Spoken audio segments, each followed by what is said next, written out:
വളരെ ഒരു play on the word വിമനോപോസ് ആണ്.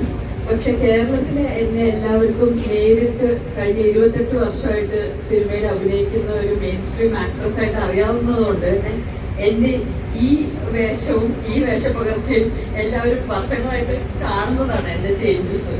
അപ്പോൾ നമ്മുടെ ആദ്യത്തെ ബുക്കിന്റെ കവറ്, ദൈവത്തിന്റെ ആത്മകഥയുടെ കവർ നോക്കിയാല് ഞാൻ ഹിമാലയത്തിലേക്ക് പോയ സമയത്ത് എൻ്റെ മുടിയൊക്കെ കളഞ്ഞ ഷേവിൻ ഹെഡ് ആയിട്ടുള്ള പിക്ചറാണ് DC ബുക്സിൽ നിന്നുള്ള ദൈവത്തിന്റെ ആത്മകഥയുടെ കവർ. അപ്പൊ ഈ ബുക്കിന്റെ കവർ എന്ന് പറയുന്നത് എന്റെ വളരെ മാസ്കുലിൻ ആയിട്ടുള്ള ഒരു ടൈപ്പ് ഓഫ് ലൈഫ് ഉണ്ടായിരുന്നു. എന്നെ എല്ലാവരും നിങ്ങൾ വളരെ ബോൾഡാണ്, നിങ്ങൾ എങ്ങനെയാണ് ഇത്ര ബോൾഡായിട്ട് കാര്യങ്ങൾ ചെയ്യുന്നത്. അപ്പൊ അത് ഞാൻ എൻ്റെ മാസ്കുലിൻ എനർജി എന്നാണ് വർക്ക് ചെയ്തത് ആ സമയത്ത്. Creating your own life, going through life, എല്ലാം നമ്മൾ ഒറ്റയ്ക്ക് ചെയ്യണം, പ്രൂവ് ചെയ്യണം എന്നുള്ള ഒരു ഡ്രൈവ്. ആ ഡ്രൈവ് വരുന്നത് നമ്മുടെ പ്യൂർലി മാസ്കുലിൻ എനർജിയിൽ നിന്നാണ്. അപ്പോൾ അതിൽ നിന്ന് ഇതാണ് ദൈവത്തിന്റെ ആത്മകഥയുടെ കവർ. അപ്പോ അതില് നോ ഹെയർ. അപ്പോ ഈ വേഷത്തിൽ നിന്ന് ഇതിലേക്കും പിന്നെ ഇതിലേക്കുള്ള ഒരു ചേഞ്ച് സത്യത്തിൽ നമുക്ക് അറിയാൻ പറ്റും, നിങ്ങൾക്കൊക്കെ അറിയാം. അപ്പൊ ഇത് മലയാളത്തിൽ മാത്രമേ ഈ കവർ ഇറക്കിയിട്ട് അർത്ഥമുള്ളൂ. ബിക്കോസ് എന്നെ വ്യക്തിയായിട്ട് എല്ലാവർക്കും 28 വർഷമായിട്ട് എന്നെ കണ്ടുകൊണ്ടിരിക്കുകയാണ്. അതുകൊണ്ട് ഈ മാറ്റങ്ങളൊക്കെ നിങ്ങൾ കണ്ടിട്ടുണ്ട് മീഡിയയിലും സിനിമയിലൂടെയും എല്ലാം, ഇന്റർവ്യൂസിലൂടെ. അപ്പൊ ഞാൻ സ്പിരിച്വാലിറ്റി മാത്രം പറഞ്ഞുകൊണ്ടിരുന്ന സമയത്ത് ഇതായിരുന്നു എൻ്റെ look. Now I have actually change. എന്നോട് എല്ലാവരും പറഞ്ഞു, വിവാഹത്തിന് ശേഷം നിങ്ങൾ ഒരുപാട് മാറിയല്ലോ, ഭയങ്കര ഗ്ലോ വന്നു, ഭയങ്കര സ്ത്രയണത വന്നു എന്നൊക്കെ പറയുന്നത്. വിവാഹം അതിന്റെ ഗ്ലോയിനൊക്കെ കാരണം ഇദ്ദേഹം തന്നെയാണ്. പക്ഷെ ഈ സ്ത്രയണതയുടെ കാരണം ഹോർമോൺ ചേഞ്ചസ് ആണ്. നമ്മൾ എത്ര മാസ്കുലിനായിട്ടും എത്ര ഗോ ഗെറ്ററായിട്ടും കരിയർ ഡ്രിവൻ ആയിട്ട് നടക്കണമെന്ന് വിചാരിച്ചാലും ഒരു പ്രായം കഴിഞ്ഞാൽ നേച്ചറിൽ തന്നെ അതിലൊരു ബാലൻസ് ഉണ്ട്. അപ്പൊ നമ്മൾ സ്ത്രീകൾ ഓട്ടോമാറ്റിക്കലി ഒരു ഫെമിനൈൻ സൈഡിലേക്ക് പോവുകയും അതിൽ നിന്നുമാണ് ആക്ച്വലി ഒരു സ്ത്രീയുടെ സ്പിരിച്വൽ ജേർണി തുടങ്ങുന്നത്. അപ്പൊ നിങ്ങളിപ്പോ പറയുന്നത് ഇപ്പൊ മെഡിറ്റേഷനിൽ കുറെ കൂടി you are able to understand. Because നിങ്ങൾ എന്നും ലൈഫിൽ ഒരു വളരെ ഫെമിനൈൻ ലേഡി ആയിട്ടുണ്ടാവും അല്ലേ? So you also went through a change? Actually, I started my journey as I think humanitarian subject. Later, I think it's a destiny or if we are here practicing something beyond this body, will be there. പക്ഷെ ഈ മാറ്റം വന്നത് ബോഡിയിലെ ചേഞ്ചസിലൂടെ തന്നെ നമ്മുടെ മനസ്സും മാറി towards more and more. Due to my life situation, I think my more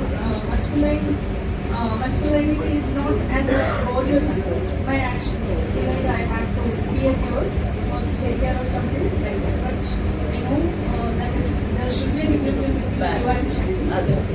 So this is a kind of play on that two yin and yang, Shiva Shakti, Ardhanarishwara concept of integration.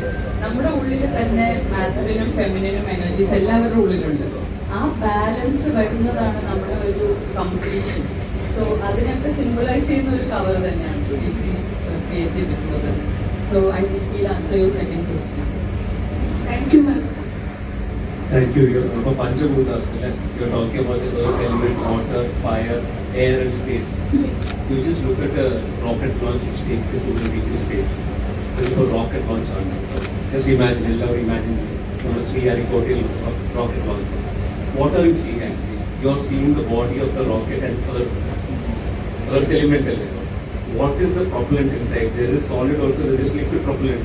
You are coming to the water element. Then it ignites. What is coming out? The fire element, Agni.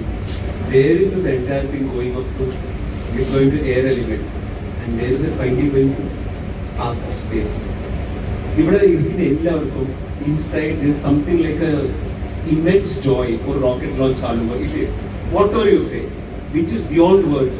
നമ്മുടെ അമ്മയുടെ സാമ്പാർ കഴിക്കുന്ന പോലെ നമുക്ക് അത് എങ്ങനെയാണ് വാക്കുകൾ പറയാൻ അറിയില്ല, അത് ആൽഗോരിതം വിദ്യാർത്ഥി. Similarly, a rocket launch കാണുമ്പോൾ you have to ask yourself, why is this giving me so much of joy? And I feel personally one of the reasons could also be it is because it gives us as human beings that same aspiration to go from the Mooladhara Chakra to Sahasrara, to balance us.